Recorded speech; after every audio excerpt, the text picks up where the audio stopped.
He's got an outside shot. Oh, wow, Buddy blows it up. 409, he's into the wall, too.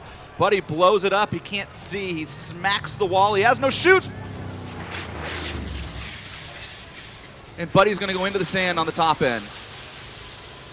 This has just been an unbelievable couple of weeks for this team.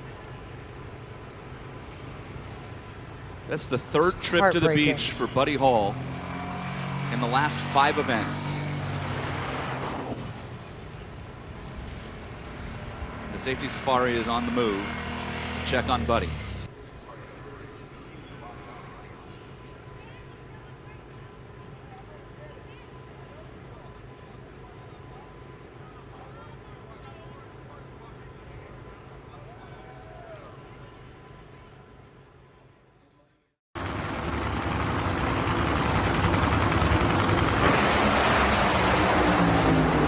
Oh boy, huge explosion for Wikkerson. A massive backfire just back before the 8th mile.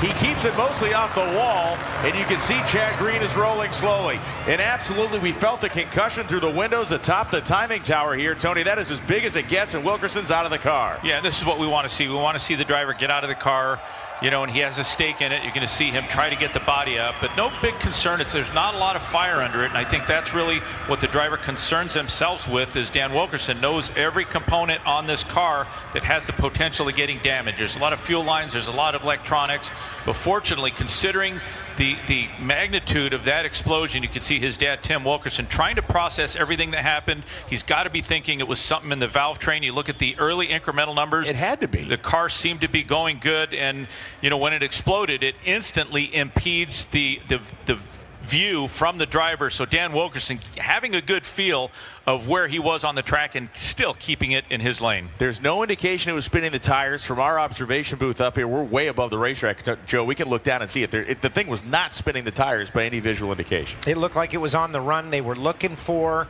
and right where we are, right in front of us, which is the start-finish line of the road course, here we go. The Skag Jackal under power, bam. Yeah, and just before it blows up, you could see something. He just brushes the wall. That was the least of the damage. This is the damage here, but take a look. You can see right there, it is actually misfiring multiple cylinders. So more than likely, there was something in the valve train. You know, occasionally you'll see one of these camshafts. They'll actually break. They'll flex and twist in the course of a run. I'm not saying that's what happened, but something in the valve train had to stop. Intake valve, there's so many different moving components. But here's the car accelerating. You can see the header pattern. Looks like it's firing on 8 cylinders. And you'll see on this side, that's where it starts to misfire.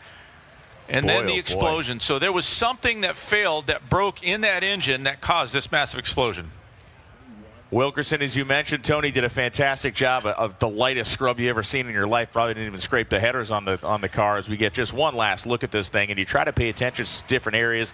Again, body didn't rise, no indication of the tire spin, but just that volcanic explosion.